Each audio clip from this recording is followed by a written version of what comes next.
Thank you very much. Um, I'm not at the meeting tonight because I've heard that there's a stomach bug going around Oak Bank, and I'm immunocompromised. And when people talk about stakeholders, you know, there are a lot of people who have a hard time expressing themselves. They may have problems getting to meetings for one reason or another, but they have contributed. And I'm talking about elderly people too. There are people who have built our municipality and have contributed in all kinds of ways. And when we talk about tell them to use email or tell them to use phones, there's two problems with that. One is nobody else knows what the discussion is, and people keep trying to say that, and I'll address that to everybody because yeah, it's great. I myself don't even use a cell phone. I don't see it as useful or valuable to me, but I think I still have something to contribute to our community. And I want to take it a little bit beyond stakeholders, but just common good.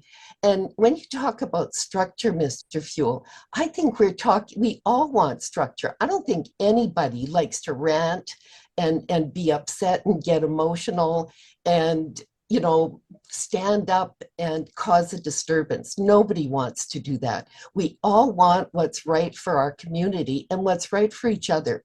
We do a lot of caring for each other, taking care of those who can't do certain things for themselves.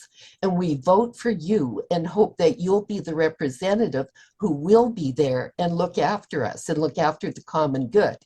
And the thing about delegations, well and good, but I have no idea what happens to something I've submitted. I never know, like I may see something great that Dr. Page has talked about, but if it's incorporated, how do I know that? How does anybody know that? It's not a transparent method at all. It's limited, and it takes a lot of preparation. Not everybody can put together something the way Janet Nyland can.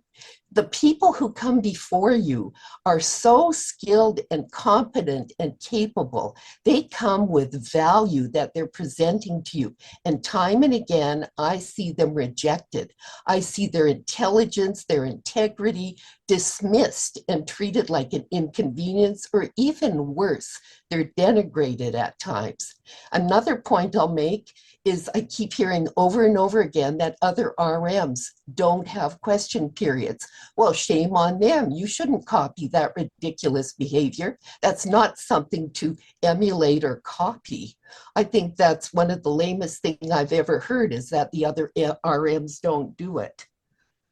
So don't leave people behind. That's the last thing I want to say to this group.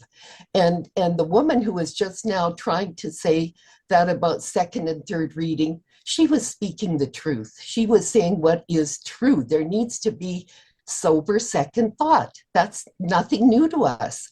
Why are we taking the path of least resistance instead of seeking integrity and doing what's right, even if it's the harder thing to do? So my question is this: who among you is bold enough and brave enough to support question period and save it for everybody in the RM, not just those who can show up at the meeting and those who can put their thoughts together and articulate them? That's hard work. And I just want to thank everybody who does this time and time again. If they're repeating a question, it's a good question, and the answer was not sufficient. So who's going to stand up for question period? Mr. Mayor, are you going to stand up for question period? I can't tell you how I'm going to vote, ma'am. We're going to, when that comes up, then you'll know. Thank Anybody you. else? Thank you. We have time for one more question. Cheryl?